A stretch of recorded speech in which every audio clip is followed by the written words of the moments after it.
के थाना देहात कोतवाली ग्राम के एक परिवार पिछले 4 दिनों से लगातार डीएम कार्यालय में धरने पर बैठा है, जहां पर पीड़ित परिवार के मुखिया ने बताया कि उनके परिवार के ही लोग उनकी जान के दुश्मन बने हैं, क्योंकि ज़मीनी विवाद में ये पूरा प्रकरण बताया जा रहा है। वहीं पीड़ित ने बताया कि उनके जो दादा थे और उनके दादा के 2 बेटे थे, जिसमें उनके पिता और उनके चाचा है, जिसमें पिता की और दादा की मौत के बाद अब जो उनके चाचा है वो उनकी नीयत बदल गई है। अब उनकी जो संपत्ति थी उस पर वो अपना कब्जा करना चाहता है। पीड़ित ने बताया कि उनकी जो 17 बीघे ज़मीन थी दादा ने उन्हें बांट कर दी थी, जिसमें अब उन लोगों ने अपनी संपत्ति को बेच दिया है। अब वो उनके मकान और उनकी संपत्ति पर कब्जा करना चाहता है। पिछले 4 दिनों में वो थाना देहात कोतवाली से लेकर उचित कार्रवाई की मांग कर रहे हैं और सहारनपुर के एसएसपी से लेकर डीआईजी तक शिकायती पत्र दे चुके हैं, पर उनकी कहीं सुनवाई नहीं हो रही है। पीड़ित का रो रो कर बुरा हाल है और पीड़ित ने कहा है कि अगर उनके खिलाफ कार्रवाई नहीं की गई तो उनकी संपत्ति को जब्त करने को लेकर वो लोग पूरी प्लानिंग कर चुके हैं। इसमें थाना देहात कोतवाली पुलिस भी उनका साथ दे रही है। क्या पूरा मामला है? मोहम्मद हनीफ हसन। क्या पूरा मामला है? पूरा मामला है जी, मेरी दादा ही ले जमीन थी जी। मेरे बाप और मेरा चाचा 2 भाई थे सर। तो ये मेरे बाप ने औरत कर ली थी, तो मेरे दादा ने कहा था जी, बाबा ने कहने लगा भाई मैं जो है अपनी जमीन जो है तुझे तो देता नहीं, मैं भाई तूने औरत कर ली, मैं तेरा एक लड़का गोद तारा अपने में रख लूंगा, इसे मैं दे दूंगा भाई जितना मेरे पे बनेगा।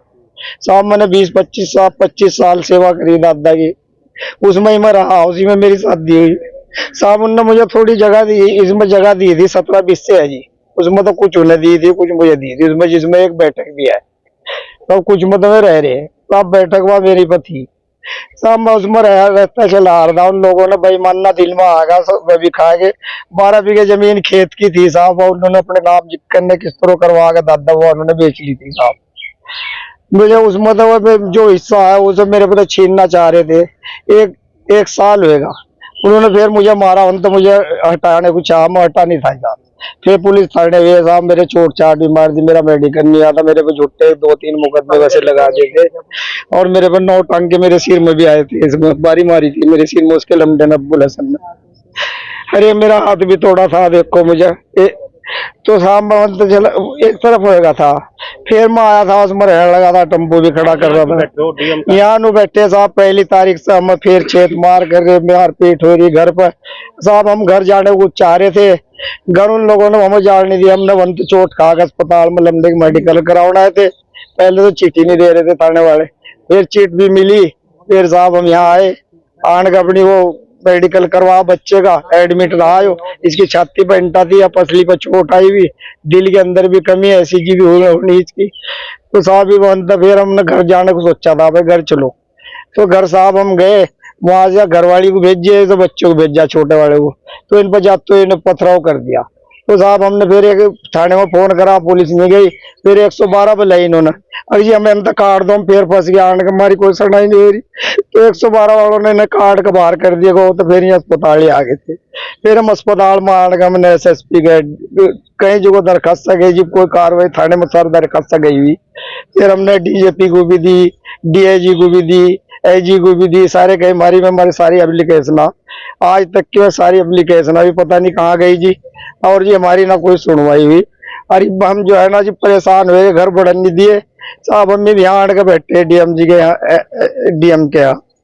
आपका मामला कोर्ट में भी चल रहा है? कोर्ट में मामला चल रहा है जी हमारा 1 साल से, उसमें जिसके भी हक में हो जाएगी वो रख लो, हमें कोई इतराज नहीं है, जिसे अदालत दे देगी हम उस पर भी राजी है। उसमें कभी निर्माण करे, कभी काट गिरा, कभी भैंस बांधना आड़ के। कितने दिन से गांव में नहीं जा पा? गाँव में 4 दिन हो गए पूरे, हमने तो भूखे प्यासे। कोई मदद नहीं कर पा रहे। हम ये चाह रहे प्रशासन देहात को थोड़ी तो हमें ले जाने के लिए साहब, वहाँ तो कहीं मेरी जाने में भारी गेल ऐसा हो रहा, कहीं नहीं हो रहा, छोड़ दो हमें कोई दूसरा थाना ले जाओ और जांच भी करवाओ। हमारा टेम्पो भी टूटा पड़ा, हमारी रिक्शा टूटा पड़ा, हमारी सब घर बाहर में रोड़ा ही रोड़ा पड़ा था। एक औरत घर में है, 2 में हमें धमकी दे कुआड़ हला में, अगर जो बहन चौथ बाहर निकलेगी इतने गोली मार देंगे। बुरा कह रहा है ये बिल अब्बल का अब्बल माफिया है साहब, विवाद जो है जमीन का ही है। विवाद है। और अब्बल माफिया है साहब, उस पर 3 करोड़ रुपए पकड़े गए थे, जाली नोट एसपी बबलू ने पकड़े थे। माफिया पहले से भी चुरा, कई केस उस पर देहरादून के भी है साहब। बहुत दमंग आदमी है, माफिया है साहब, मार सके हमने कई दिन हो गए। हमने इससे पहले भी 19 तारीख को दरखास्त दी थी साहब, उनकी प्लानिंग बढ़ गई, हमें इनका घर तक हाल ले जाओ।